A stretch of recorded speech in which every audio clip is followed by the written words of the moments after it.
नमस्कार भक्तजनों। हिंदू धर्म में पितृपक्ष पूर्वजों को याद करने और उन्हें श्रद्धांजलि देने का एक पवित्र समय होता है। इस अवधि में पितरों की शांति के लिए कुछ विशेष नियमों और परंपराओं का पालन किया जाता है। इस बार पितृपक्ष की शुरुआत 7 सितंबर से हो चुकी है, जो 21 सितंबर तक चलेगी। इस दौरान भगवान शिव की पूजा करने का एक बहुत ही अच्छा विधान है।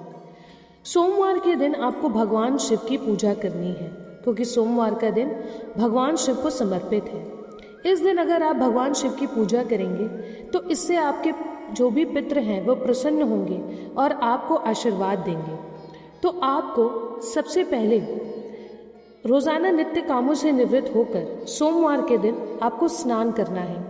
इसके बाद आपको 2 कच्चे चावल के दाने के साथ 1 लोटा जल लेना है। इसके बाद शिव मंदिर जाना है और सबसे पहले 1 चावल शिवलिंग में और दूसरा जलाधारी के बीच में रखना है, जहाँ पर माता अशोक सुंदरी रहती हैं। इसके बाद 1 लोटे को पहले अशोक सुंदरी को अर्पित करें और फिर शिवलिंग को अर्पित करें। इसके साथ ही अपने गोत्र का नाम लेने के साथ पितरों का स्मरण करें। ऐसा करने से पितृदोष से मुक्ति मिल जाती है। इसके साथ ही शिवजी प्रसन्न होते हैं, जिससे काल सर्प दोष का भी प्रभाव कम हो जाता है।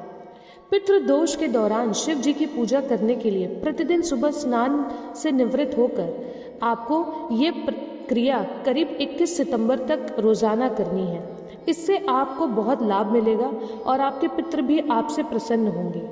आपको ये भी ध्यान रखना है कि आपको पूजा के साथ साथ शिव चालीसा का पाठ भी करना है और कुछ मंत्र हैं जिनका जाप आपको करते रहना है रुद्राक्ष की माला से 108 बार, जैसे ओम नमः शिवाय, ओम पितृ देवताय नमः, ओम पितृ गणाय विद्महे जगद्धारिणे धीमहि तन्नो पितरो प्रचोदयात्। ये पितृ गायत्री मंत्र है।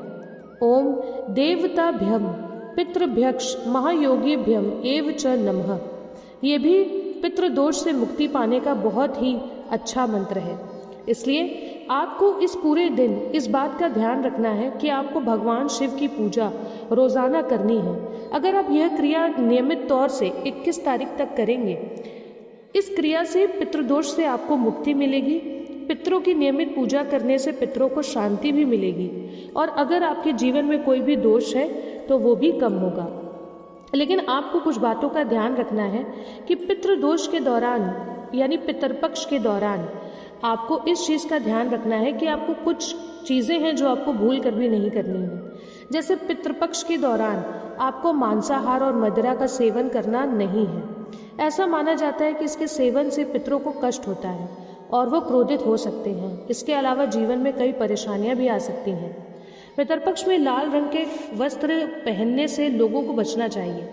लाल रंग को क्रोध का प्रतीक माना जाता है और यह पितरों को नाराज कर सकता है। पितरपक्ष में क्रोध और हिंसा से बचना चाहिए। शांत रहकर और सभी के साथ प्रेम से रहना चाहिए। पितरपक्ष के इन नियमों का पालन करने से पितरों का आशीर्वाद प्राप्त होता है और जीवन में सुख समृद्धि आती है। पितरपक्ष में श्राद्ध करना बहुत महत्वपूर्ण होता है। श्राद्ध में पितरों को भोजन, जल और दक्षिणा भी दी जाती है। इसलिए आपको इन सब बातों का ध्यान रखना है। आपको ये भी ध्यान रखना है कि पितरपक्ष में बिल्कुल भी झूठ मत बोलिएगा, क्योंकि झूठ बोलने से आपके पितृ आपसे नाराज भी हो सकते हैं। क्रोध और हिंसा से भी बचिएगा। और कुछ बातें हैं जिनका ध्यान रखिएगा, जैसे पितरपक्ष में अपने पूर्वजों को याद करना चाहिए, उनके प्रति सम्मान व्यक्त करना चाहिए। पितरों के आशीर्वाद से जीवन में सफलता प्राप्त होती है। इसलिए पितरपक्ष में पूर्वज पृथ्वी पर आते हैं और अपने वंशजों से आशीर्वाद प्राप्त करते हैं। उनके लिए किए गए दान, तर्पण और श्राद्ध कर्म से उनकी आत्मा को शांति मिलती है और परिवार में सुख समृद्धि बनी रहती है। इसलिए बताए गए नियम अनुसार आप भगवान शिव की पूजा इस पूरे पितरपक्ष में करिए। आपको इससे अवश्य लाभ मिलेगा। आपके पितृ भी आपसे प्रसन्न होंगे और आपकी जितनी भी मनोकामनाएं हैं वो पूरी होगी। आपके जीवन में सुख शांति आएगी। इसलिए बताए गए विधि अनुसार आप पितृपक्ष में भगवान शिव की पूजा करिए और उनके मंत्रों का जाप करिए।